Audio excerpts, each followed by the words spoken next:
poverty, rejection, criticism, and loss that hold us back are all rooted in low self. Team number 9, it is possible to change your feelings, your attitudes, your opinions, your ideas, and beliefs about yourself by feeding your mind with a steady stream of positive, constructive messages that are consistent with the outcomes you desire rather than the outcomes you fear. You do become what you think about. So it's very important that you continually feed your mind with thoughts, words, pictures, ideas, and images that are consistent with the person you want to be, with qualities and attributes you want to have, with a lifestyle that you desire. Number 10, you should use positive affirmations, which is called positive self-talk, if you like. Repeat it over and over to yourself with enthusiasm and conviction. In other words, emotionalize the things that you say to yourself. Say things to yourself like, I like myself, I like myself, I like myself, I like myself, I like myself. Whatever you say that, your self-esteem goes up. Whenever you say that, you feel better about yourself and you perform better. Number 11, visualization. Practice visualizing yourself with the qualities, attributes, and behaviors you desire. Create clear mental pictures of your desired results over and over. And the last thing you do before you go to sleep at night is visualize yourself performing excellently. Visualize yourself enjoying having achieved your goals. Visualize yourself as the person you would like to be. Remember, your subconscious mind is activated by mental pictures, and it then makes all your words and actions fit a pattern consistent with your most intensely desired goals. It controls your body language, your tone of voice, your levels of energy. So the more you think, talk, and visualize what it is you want to accomplish, the more likely it is you want to accomplish, the more likely it is you will say and do exactly the right things to cause it to happen. Number 12, when you use affirmations and visualization in combination with an attitude of positive expectations, you do 2 things. First of all, you become a positive, optimistic, cheerful person with an attitude that is essential to success. You can't imagine a really successful person who is not positive, optimistic, and cheerful. And number 2, you begin attracting into your life people and circumstances in harmony with your dominant thoughts. This is called the law of attraction, and what it says is that whatever thoughts dominate your thinking, you are going to attract people and circumstances into your life that harmonize with them. Now, this law of attraction works whether your dominant thoughts are positive or negative, so be careful. Keep your thoughts positive. You'll attract positive circumstances, and if your thoughts are negative, you'll attract negative circumstances. Number 13, feed your mind continually with positive books, magazines, tapes, videos, and seminars. Avoid negative people, negative books, negative newspapers, negative magazines, negative stories. Feed your mind with positive information, which helps you, which is consistent with where you want to go and what you want to be. You are very susceptible to what is called the power of suggestion, and you are influenced by every suggestive element in your environment. You're influenced by what people say and the books you read, the newspaper headlines, and the news on television. If you do not consciously keep your suggestive environment positive, it will tend in our society to be predominantly negative. Number 14, associate with positive, cheerful, optimistic, success-oriented people. Remember, birds of a feather do flock together, and the choice of negative people to associate with can condemn you to a lifetime of failure and underachievement. Dr. David McClellan at Harvard University found in 25 years of research that the choice of a negative reference group, the people that you associate with and identify with, can sink you in spite of all the education, opportunities, and advantages that are given to you. Remember, you can't fly with the eagles if you scratch with the turkeys. Get around winners. Get around positive people. Get away from negative people. Get away from negative people. Get out of negative corporate environments. Get out of negative relationships. Don't associate with losers. It doesn't matter how long you've known them. If you associate with losers, you will be a loser.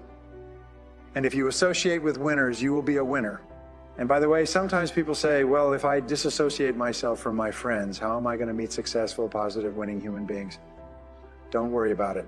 If you start thinking success, if you start feeding your mind with a steady stream of messages that are consistent with success, if you start visualizing yourself as successful, you will attract by this law of attraction. You will attract by this law of attraction, you will attract into your life people who are like yourself. Number 15, act the part.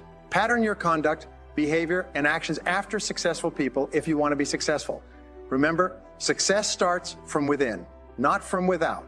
If you have low self-esteem or poor self-image, or if you lack self-confidence, as I did, as everybody does initially, it's very difficult to change merely by thinking about it. It means that you can act your way into feeling high levels of self-esteem by doing the same things that people with high self-esteem do. Mental fitness is like physical fitness. It can be learned through repetition and practice. Remember, mental fitness is positive self-esteem, high levels of self-esteem, high levels of self-confidence, and courage. And you can learn it by practicing. This was the secret that turned my life around, and I've since learned that it's the key reason for the success of thousands of ordinary men and women. Well, what have we learned? Number one, top of the list, most important, success is not an accident. It is a skill. It is predictable, and it can be learned. And it can be learned by you, and it can be learned by anyone. And the sooner you learn this skill and the sooner you become an expert in the skills of success, the sooner you achieve the great things that you were born to accomplish.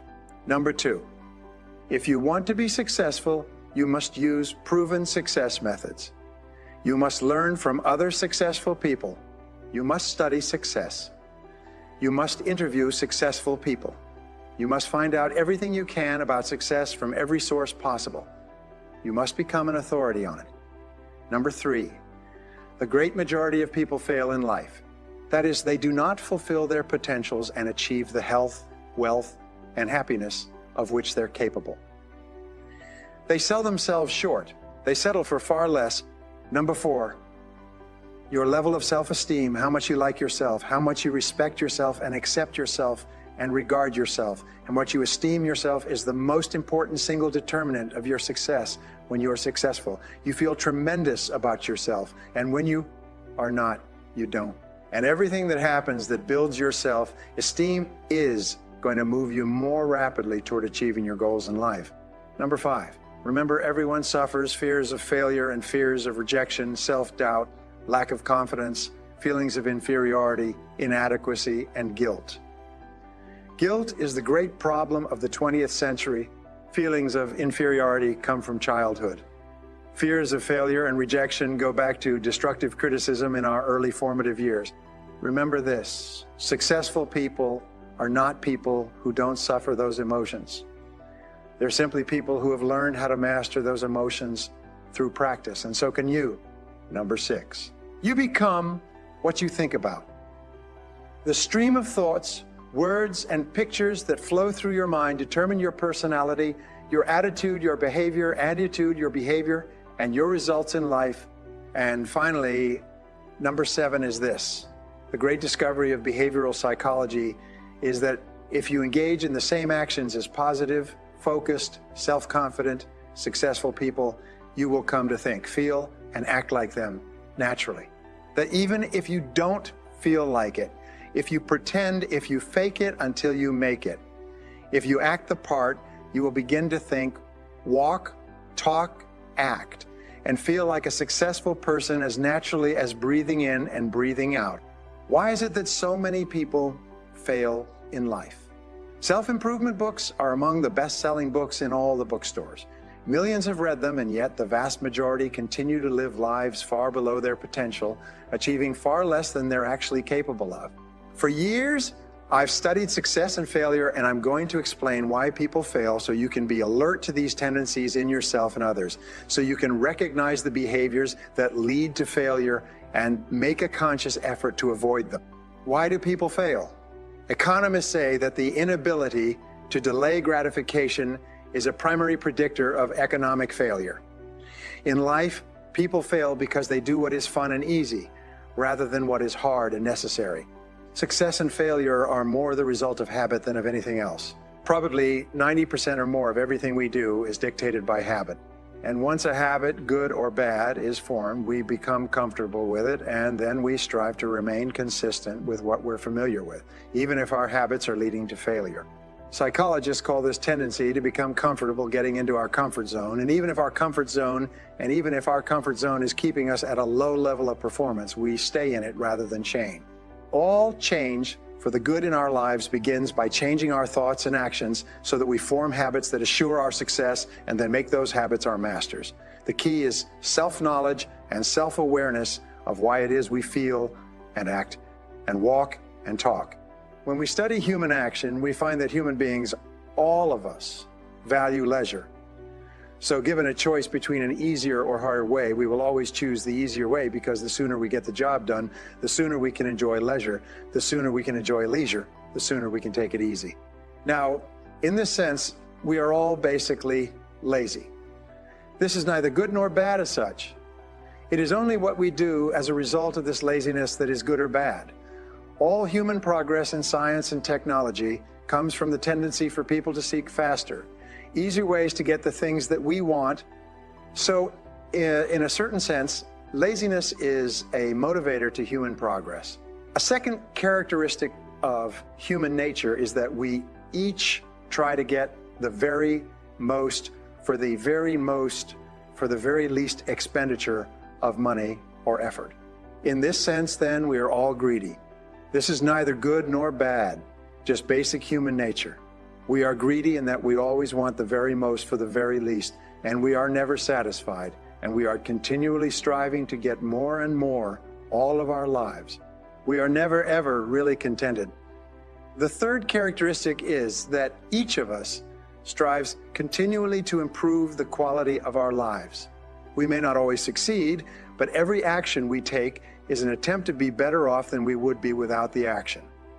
In this sense, then, every human being is ambitious. So far, each of us is lazy, greedy, and ambitious.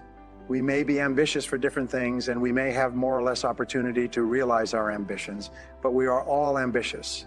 The fourth characteristic is that each person thinks, acts, feels, and experiences happiness or unhappiness by and for themselves. Everything we do, even charitable acts, we do because in our personal opinion at that moment it is the best thing for us as we see it. Selfishness, self-centeredness is essential for survival and is neither good nor bad in itself.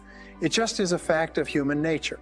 A fifth characteristic of human nature is that because no one in the world can possibly know everything there is to know about even one subject, we are all acting on the basis of incomplete information every time we act. In this sense, we are all ignorant. No matter how much we learn, we must still act with some uncertainty, some ignorance of the facts. Often with great ignorance, sometimes complete ignorance, sometimes complete ignorance. Finally, as human beings, we have an ego. We think very highly of ourselves, as every study shows. We consider ourselves to be superior to others in many ways, in terms of intelligence, personality, appearance, leadership ability, and so on. Another way to put this is that we are all vain.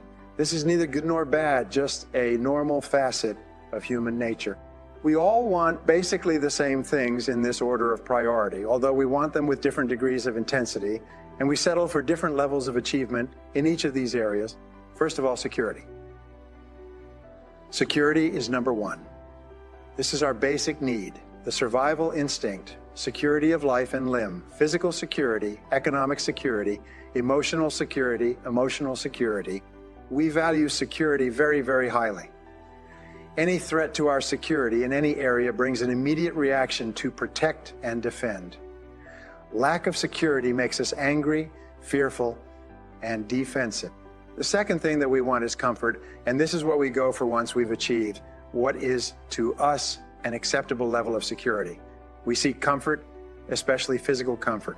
We pay an enormous amount and work very hard to gain the comforts that we desire. The third thing, once we have enough comfort and security, we want to relax. We want to take time off. We want leisure and to put up our feet.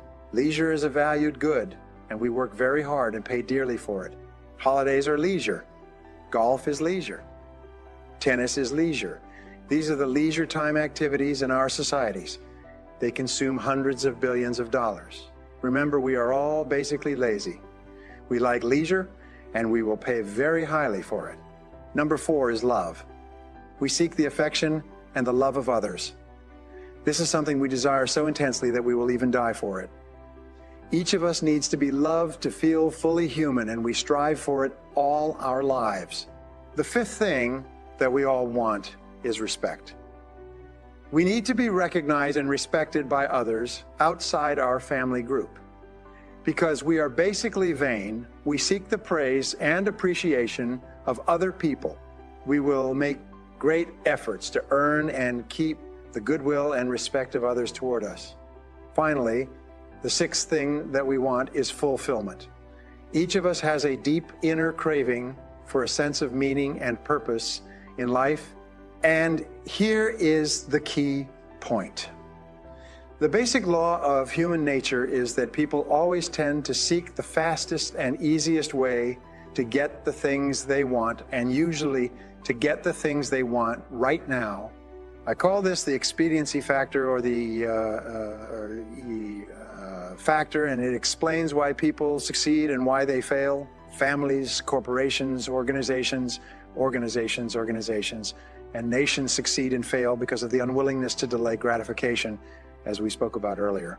The vast majority of people immediately act to get the things they want now, the fastest and easiest way, even if the long-term consequences of their actions will be underachievement and failure. Here are some common examples with which we're all familiar. A young man drops out of high school to take a job to buy a car to impress the girls. That's the expedient thing to do. And the long-term price is a lifetime of low wages and frustrating work. This is called short-term gain for long-term pain. A second example, which we see all the time, is unions.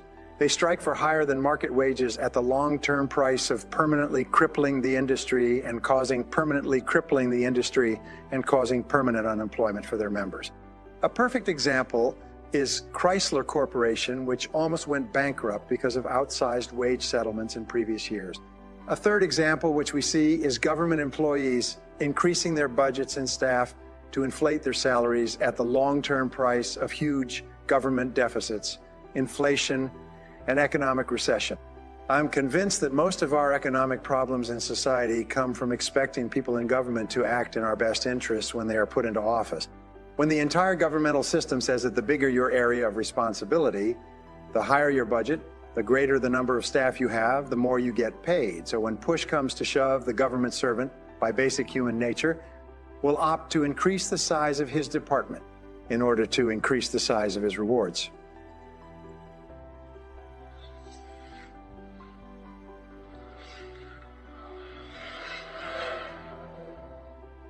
It causes the vast majority of men and women to indulge themselves at whim, to ignore the secondary long-term consequences of their actions, and by refusing to delay gratification, to engage in short-term pain for long-term gain.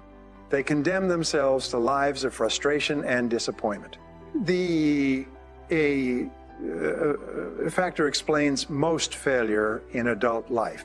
Only those rare few men and women, less than 5% in each generation, who consciously master themselves and resist the gravitational pull of the E factor ever really succeed in the long term. So, one human quality that must be developed for success is self-discipline. The willpower to force yourself to do what you know you should do when you should do it, whether you like it or not, whether you feel like it or not, whether you feel like it or not. A famous study spanning 12 years concluded that successful people are simply those who make a habit of doing what unsuccessful people don't like to do. And what are the things that unsuccessful people don't like to do? They're the same things that successful people don't like to do. But successful people do it because they know that that is the price of success. It has been said that hard work, persistence, and focusing on clear, specific goals are the keys to success. That's true, but these are merely the outer expressions of self-discipline. Self-discipline in action. Your key to success in life is to resolve to do what you know you should do, what other successful, self-disciplined people do when you should do it, whether you feel like it or not. True self-esteem, the foundation quality of your success, comes from mastering yourself, resisting the temptation to take the fastest and easiest way, and sticking to what you know to be right until you win through. This is the psychology, the mindset of success. Self-esteem requires self-discipline, and self-discipline builds self-esteem. Well, what have we learned? The first thing that we've learned, number one, is that failure is as predictable as success. You must be aware of what failures do and don't do it. And since the great majority of men and women are going nowhere with their lives, you must be very careful to observe in your environment people who are going nowhere. Don't do what they do. Don't read what failures read. Don't watch what failures watch on television. Don't spend your time the way failures spend their time. Number two, success and failure are more the result of your habits than anything else. You must develop success habits and make them your masters, and you must learn those success habits from other successful people whose achievements you admire. Number three, remember, and this is the key to understanding economics, is the key to understanding marketing. It's the key to understanding why things go wrong in our society, even with the best of intentions. And it is that everyone is naturally, that means by nature, lazy, greedy, ambitious, selfish, ignorant, and vain. Now, this is neither good nor bad. It's just a fact of life. It is only the way people demonstrate these qualities that makes them either good or bad.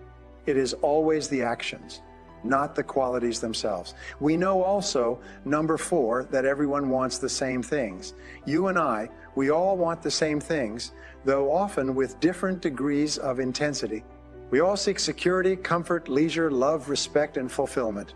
Number five, the natural human tendency is to seek the fastest and easiest way to get the things we want right now, with little or no concern for the long-term consequences of our action.